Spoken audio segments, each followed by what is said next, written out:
নাকি একটু দামি নামাজ? কথা কন না কে? জুমার নামাজ একটু দামি নামাজ না? ইয়াউমুল জুমা সাধারণ দিনের মতো দিন নাকি দামি দিন?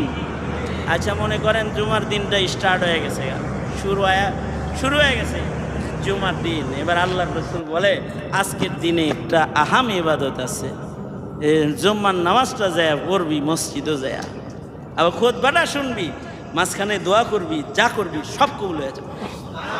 সুতরাং এত দামি আমল যে করতে যাবি, দামটা কিরকম? তোমরা যুবক ভাইয়েরা যারা ওয়াজ শোনো কিন্তু জুম্মার নামাজও পড়ো না, এরকম বদখাসিলতের যারা আছো তারা এই হাদিসটা শোনো। আল্লাহর রাসূল সাল্লাল্লাহু আলাইহি ওয়াসাল্লাম বলেছেন, قال رسول الله صلى الله عليه وسلم من ترك ثلاث